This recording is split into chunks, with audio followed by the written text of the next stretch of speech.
बिस्मिल्लाहिर्रहमानिर्रहीम अस्सलाम वालेकुम। आज हम अपने बचपन की बहुत ही बेहतरीन याद जो है उसको ताज़ा करेंगे। जी हाँ, मिल्क कोकोनट केक है जो हम बचपन में खाया करते थे। तो आज हम इसको बहुत ही इजी तरीके और आसान तरीके से जूसर ब्लेंडर में बनाएंगे, विदाउट ओवन के बनाएंगे और इतने आसान तरीके से बनाएंगे कि बच्चे खुश हो जाएंगे। तो आप भी साथ खुश हो जाएंगी खा के इसको। तो जूसर का जग ले लेना है, इसके अंदर 3 अदद अंडे लेने हैं। अंडे आपने ध्यान से चेक करके लेने हैं, कहीं को ख़राब अंडा ना अंदर चला जाए। तो जी इसके अंदर 3 अदद अंडे चले गए और हाफ़ कप इसके अंदर पाउडर शुगर, जो घर की चीनी है, इसको मैंने पीस लिया है अच्छे से पाउडर फॉर्म में। अगर आप वैसे भी डालना चाहते हैं तो वैसे भी चीनी अब इस्तेमाल कर सकते हैं। तो 1 टीस्पून इसके अंदर वनीला एसेंस का मैंने ऐड कर दिया है और जितनी क्वांटिटी हमने चीनी की ली है उतनी क्वांटिटी में हमने कुकिंग ऑयल का इस्तेमाल किया है, यानी कि हाफ़ कप चीनी, हाफ़ कप कुकिंग ऑयल का लिया है। सरसों का तेल आपने बिल्कुल भी इस्तेमाल नहीं करना, सिर्फ कुकिंग ऑयल इस्तेमाल करना है। तो इसको हमने मीडियम आंच के ऊपर 1 मिनट के लिए इसको ब्लेंड कर लेना है ताकि चीनी हमारी अच्छे से डिज़ोल्व हो जाए और एक क्रीमी सा और थिक सा इसका जो है ना बैटर जो है वो तैयार हो जाए। तो इसको हमने एक बोल में ट्रांसफ़र कर लिया है। 1 मिनट आपने इसको ज़रूर चलाना है मीडियम स्पीड के ऊपर। तो अब इस मिक्सर में हम ऐड किया है 1 टीस्पून बेकिंग पाउडर का और 2 टेबलस्पून डेसिनेटेड कोकोनट, नारियल का बुरादा जिसको कहते हैं।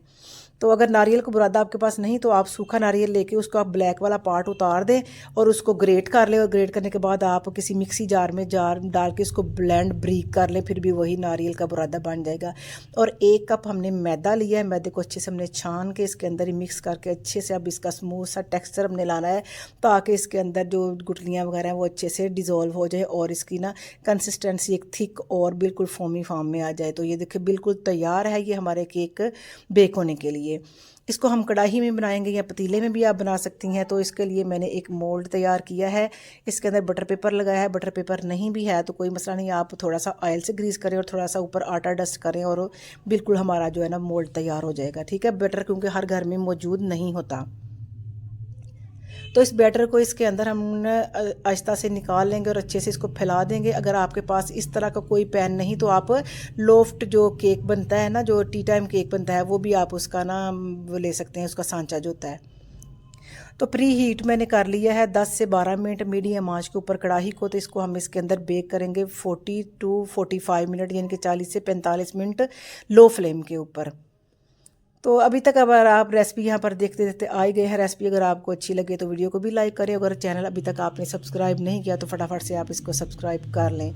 तो 40 मिनट के बाद मैंने इसको चेक किया है, आपने चेक करना है किसी स्टिक की मदद से। ये देखें स्टिक बिल्कुल साफ़ आई है, तो इसका मतलब है कि एक हमारा बिल्कुल यानी कि रेडी है। इसको हम निकाल लेते हैं और रूम टेम्परेचर के ऊपर इसको हमने ठंडा कर लेना है ताकि बाकी इसकी कटिंग हो सके। जितनी देर में केक हमारा ठंडा हो रहा है हम इसका सिरप तैयार कर लेते हैं। इसके लिए हाफ़ कप लिया मैंने चीनी का और हाफ़ कप ही इसके अंदर मैंने पानी का ऐड कर दिया है। इन दोनों चीज़ों को लो फ्लेम के ऊपर चीनी को अच्छे से हमने डिज़ोल्व करने हैं ताकि इसके पार्टिकल जो है वो अच्छे से ख़त्म हो जाएं और बस इसका एक उबाल बॉयल आ जाएगा। इसको एक तो हमने इसको ना उतार लेना है। तो शुगर सिरप हमारा जो है वो तैयार है। इसको कोई थिक वगैरह नहीं करना, बस एक बॉयल आ जाए और चीनी जो है अच्छे से मिक्स हो जाए तो बस इसको उतार लेना है और सिरप को हमने ठंडा कर लेना है। उधर उतनी देर में हमारा केक भी बड़े अच्छे से ठंडा हो गया हुआ है, रूम टेम्परेचर आ गया हुआ है। अब हम इसको ना अच्छे से इसकी कटिंग कर लेते हैं। तो कटिंग को आपने ध्यान से देखना है, ठीक है।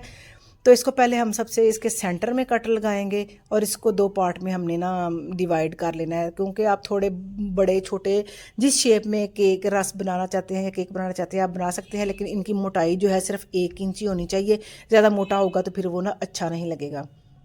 ये देखिए 1 इंच के साइज़ के एक बार मैंने ये सारे इनकी कटिंग कर लेनी है बड़ी आसानी के साथ। इतना सॉफ्ट और जालीदार इसका जो ना स्पंज बना है, तो आप ज़रूर इस रेसिपी को ट्राई कीजिएगा। तो देखिए यकीन करें आपको बड़ा मज़ा आएगा। ये रेसिपी बनाने में भी बड़ा मज़ा आता है और खाने में भी बड़ा मज़ा आता है। ये देखिए कितने अच्छे से हमने कटिंग भी सी कर ली और बिल्कुल केक रस की ये शक्ल आ गई है। इसी तरह का हमें चाहिए।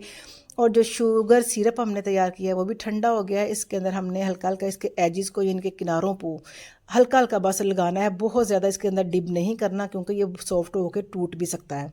हल्का सा बिल्कुल ऐसे ना आपने बिल्कुल इसको हल्का सा ही ऐसे करना है। इससे भी कम आप कर लें तो ज़्यादा बेहतर है, क्योंकि मैंने ये काम झटपट किया। अगर थोड़ा लेट करेंगे तो फिर ये ना अंडर टूट सकता है। और ऊपर से फिर कोटिंग डेसिनेटेड कोकोनट की, यानी कि नारियल का जो बुरादा होता है ना, वही है। तो आपको दूसरे तरीके से भी मैंने नारियल का बुरादा बनाना सिखाया है, अभी बताया है, आप उसी तरीके से कर सकते हैं। इसी तरह हमने सारे केक्स को ना रेडी कर लेना है, पहले शुगर सिरप में, फिर उसके बाद नारियल के बुरादे में। तो यकीन मानिए तकरीबन 24 से 25 ये केक हमारे, और तकरीबन 1 कप मैदे में हमने ये तैयार कर लिए। इतने मज़े के, इतने सॉफ्ट और मुंह में घुल जाने वाले। तो इसी तरीके से आप बच्चों को खुश करें और साथ साथ ख़ुद भी खुश हों अपने बचपन की याद ताज़ा करने के लिए। तो हमारे चैनल को ज़रूर आपने ना करना है सब्सक्राइब, ताकि नई नई जो वीडियो हैं आपको मौसूल हो सके मज़े मज़े की। तो तब तक के लिए अल्लाह हाफिज़।